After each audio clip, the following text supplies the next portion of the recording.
Hello, Matt and Heather. It's so nice to see you in this crazy world, even if we're all sort of confined to our little boxes here, but it's still great to see you all.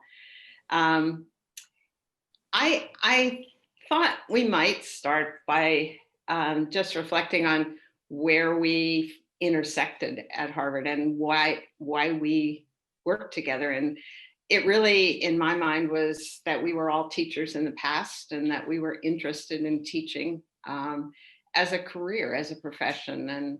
And so in 1998, Heather, I think maybe 97, but 98 was the founding of the Project on the Next Generation of Teachers. And Heather was in a core group of doctoral students then. And we did a lot of work together. And then I was surprised to realize it was 10 years later that Matt joined. And so the project continued, until almost today. And we have cohorts of students who actually know each other, which I think is one of the great treats of it all. So I thought I would ask each of you to say something about your current interest in teachers. If we tracked all that you've done about teachers since you left, that would take a long time. So what is it today that interests you or that compels you about teachers in your work? Heather, want to start? Okay, sure.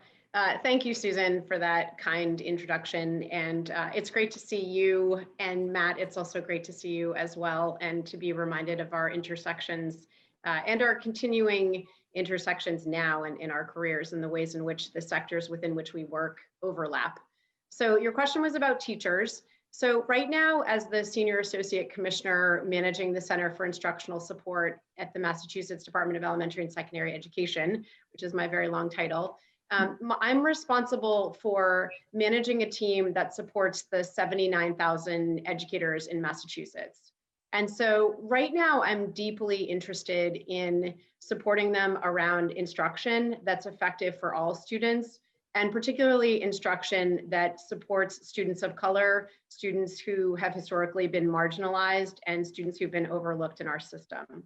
So I'm just like, I spend a lot of time thinking about how we well prepare teachers, setting policies that are about the expectations we have in teacher preparation, as well as expectations we have for supporting teachers once they get into classrooms and schools. Mm-hmm. So a lot of the work that I do now reflects that interest and that commitment to trying to serve the nearly 1 million kids in Massachusetts by working with the 79,000 educators who are here. Small. Do you want to go, Matt?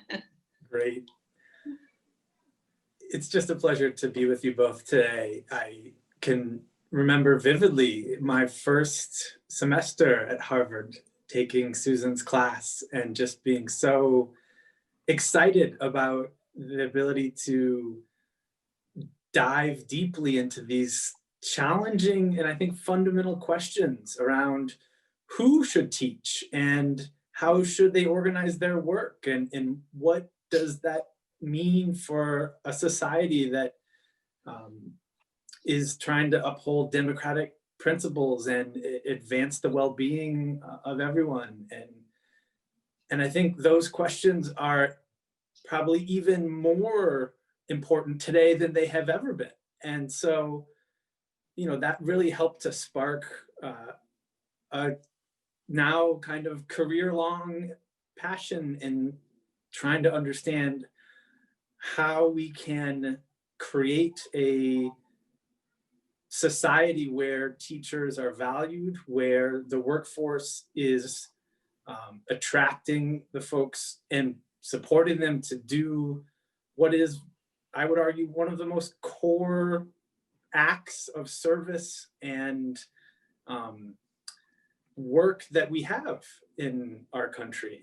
And so it's a real privilege to do that from the seat of academia. You have a lot of freedom to kind of ask big questions and explore new directions. And I learned a lot about how to do that from Susan and my peers like Heather and others at Harvard. And a lot of my time today is focused on both in the immediate terms, what does it mean to be a teacher in the context of the, pandemic, an evolving way in which we're thinking about what instruction looks like remotely or in a hybrid setting, but also in thinking about, well, what opportunities are there to have us rethink how we recruit and select and evaluate and remunerate and retain the folks that we know we need in front of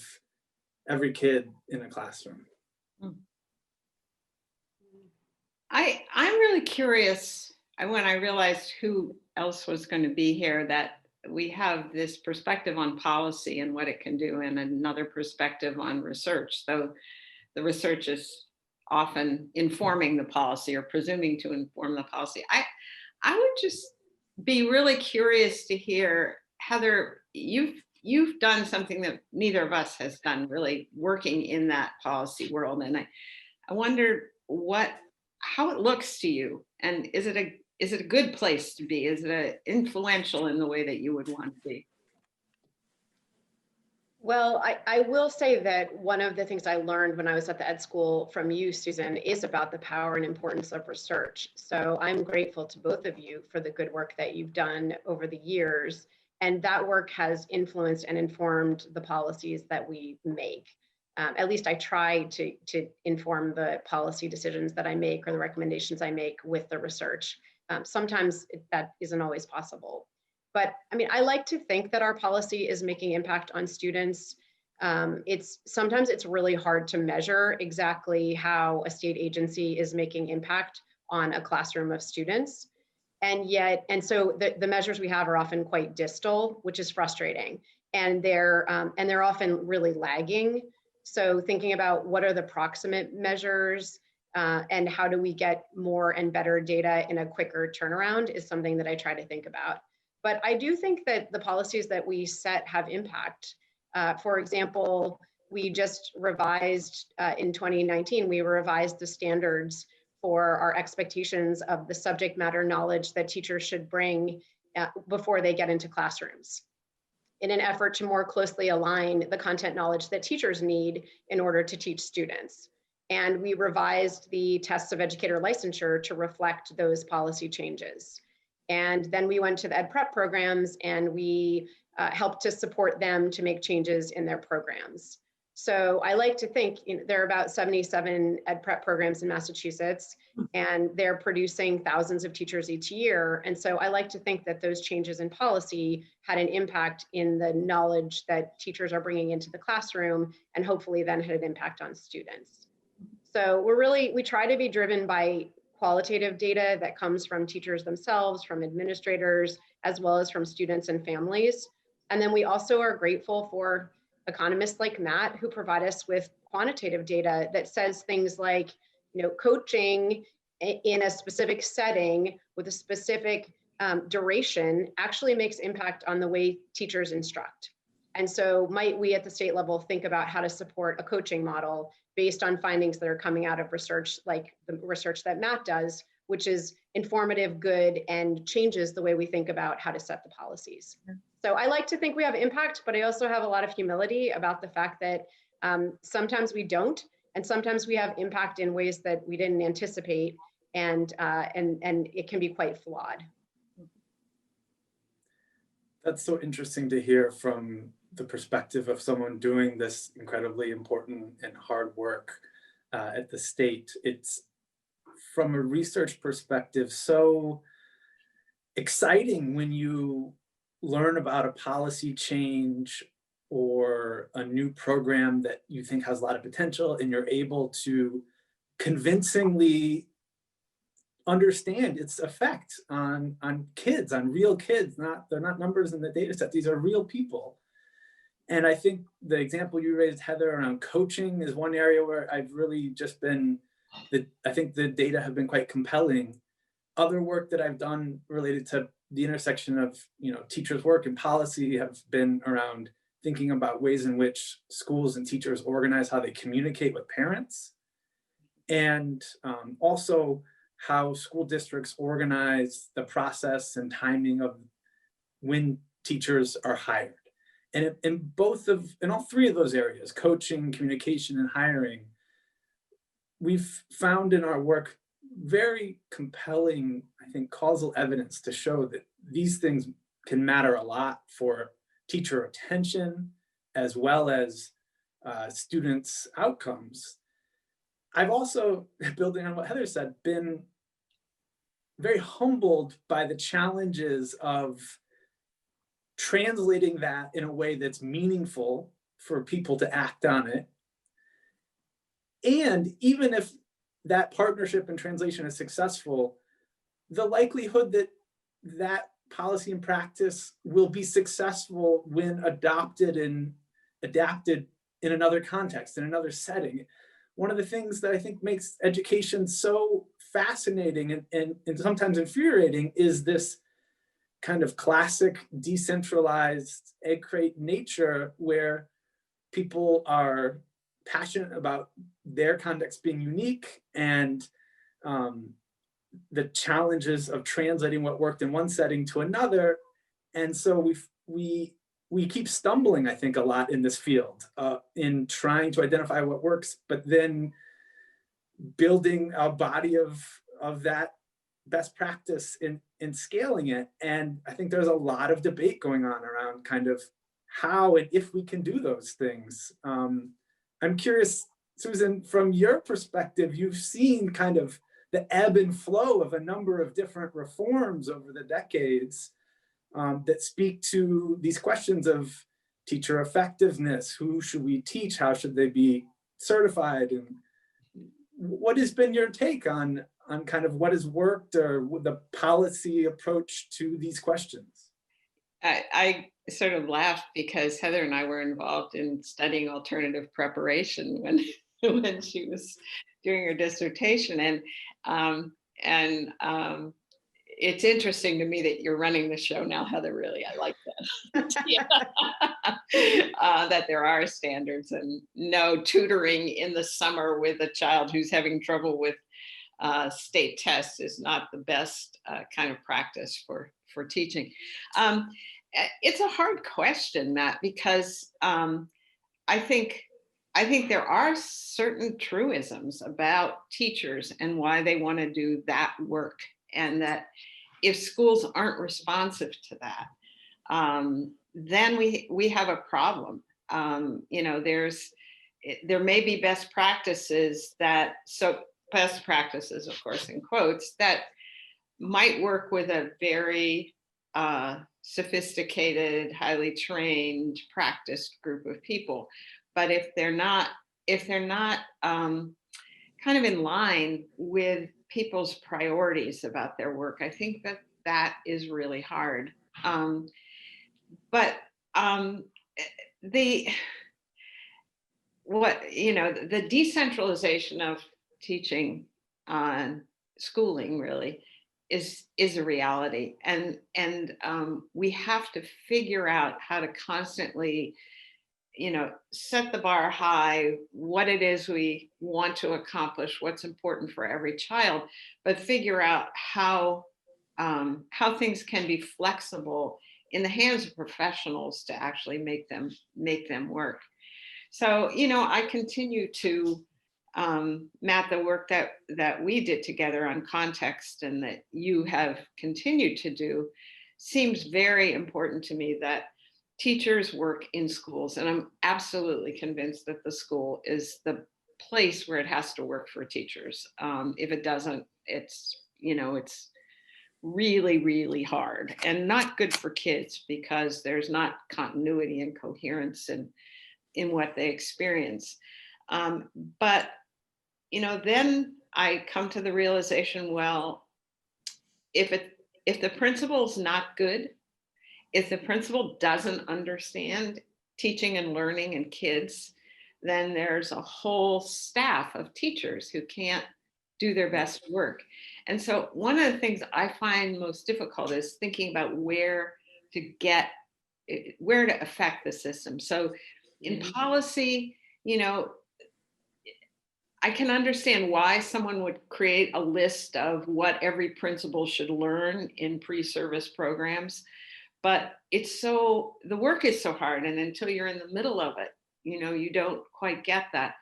So I think, Matt, in answer to your question, what I've learned is that the decentralization is just a reality, and that we have to keep being creative about figuring out how to support people in doing the kind of best practices that you're talking about. And that is expensive. It's time consuming. I mean, we all know teachers in the US don't spend much time truly learning how to do their work better. They don't have time to do that. And I do worry about who will teach after the pandemic, genuinely.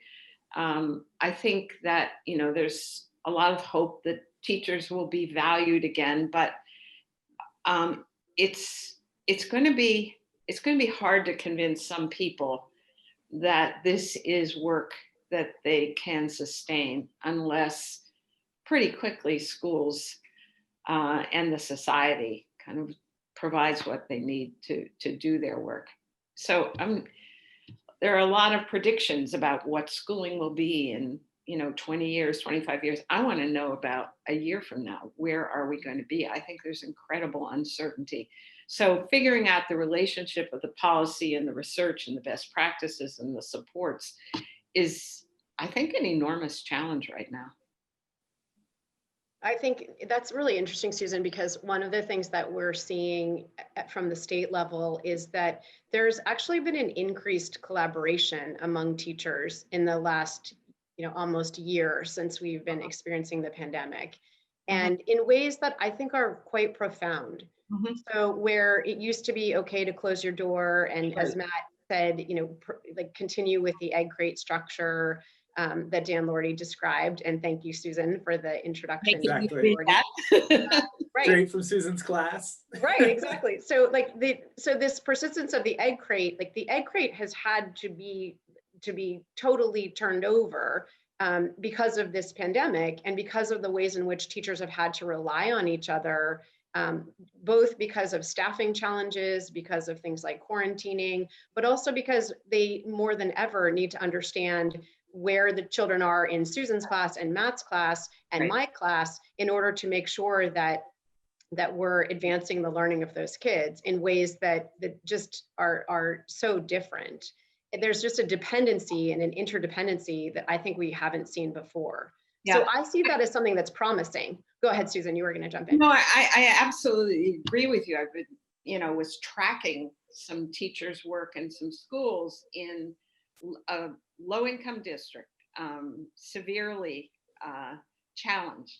And the schools where teachers were already working on teams, and they were able to say, okay, we'll just take our regular meeting about curriculum and put it online. And they understood that coherence for kids that you're talking about. And in some other schools, teachers would tell me, I'm on my own, I don't know what I'm doing. So, I think that places where, particularly where the leadership had a clue about wanting to have people work together more, the pandemic actually, the remote learning actually promoted that in the way that you're saying. How that will carry over. I think what worries me is less about the collegial relationships and more about the craziness of the job and the schedule and the demand. And for some people, the technology, the different platforms, and not having time really to understand how to use them. So I don't know. Matt, you're seeing this as a parent too, right? In so many new ways that I had never anticipated, but I go from teaching my daughter's preschool in the half of the morning that I take, and supporting my first grader for virtual school, and then teaching a graduate seminar on causal inference in the course of a few minutes. And so it has just been eye-opening, both in a way in which I'm just so humbled and grateful and thankful for the efforts that, you know, the teachers and school leaders have had to take on. I think, frankly, we have kind of done them a total disservice by asking them to figure things out without the funding that is required to do the things that we're asking them to do, and the kind of guidance on within what parameters are we asking you to solve these things? Are we asking you to be kind of healthcare leaders and social workers and educators at the same time? Essentially, yes, without even the funding, and probably less funding than they had before.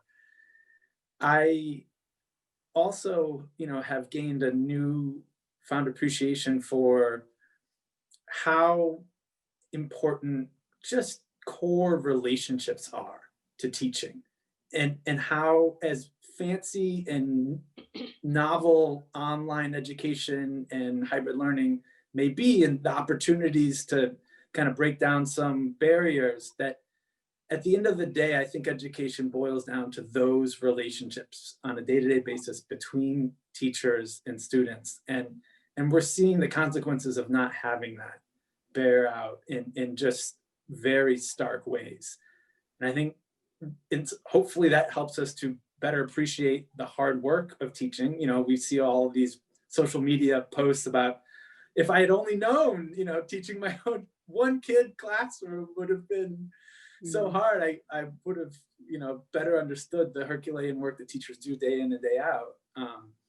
But I also think that we recognize those things, but we aren't really acting in a way to remedy the challenges that, you know, we have known about for decades and are being exposed in the you know, starkest terms during the pandemic. And one of the things that I so appreciate about my time at Harvard and having someone like Susan as a mentor and teacher, and my other committee members, Dick Murnane, John Willett, is this kind of mixed methods, multiple lenses, interdisciplinary approach to thinking about on the ground, rigorous qualitative work, understanding how these experiences play out in practice, and combining that to inform and understand and direct complementing qualitative work. And that's some of the quantitative work rather, and that's what I've been most recently doing. And it's so affirming when you can see that those complement and intersect and are pointing to the importance of what, you know, Susan taught me, which is the context in which teachers do their job shape their success. And that's exactly what new work that I've been doing with some colleagues, I think, shows from a macro perspective, using data from over 7,000 teachers. I think we could go on for several hours, actually. we would have a great time, but I think we do have to wrap it up. I'm hopeful that things will begin to change now, and that somehow we won't forget these lessons we've learned. I think that's going back to the old normal. It won't work, but I don't think we can imagine that the new normal is going to be easy. And we need broad and deep commitment to that. So good to see you all. Thank you.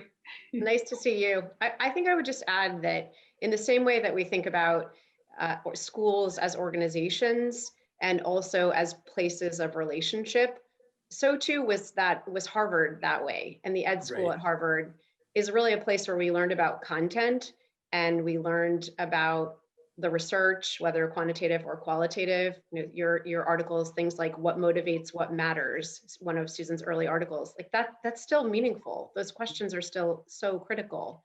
And so I'm really grateful for the time at the ed school, for the content, certainly, but I think more importantly, for the relationships and the people. And, you know, Susan always would say things like, oh, 20 years from now, after you've graduated, you'll run into these same people again, and you'll actually maybe have some influence at that point in time, and not just be a doctoral student. And lo and behold, the prophecy actually came true. So it's great to see you both, and I really appreciate the good work that you do. It's so helpful to me as a policymaker, and more importantly, I appreciate the relationships. Same. Such a joy to connect with you both, and I look forward to seeing you hopefully in person in the All right. more nearer than distant future. Stay well. Thank you. Bye. Bye.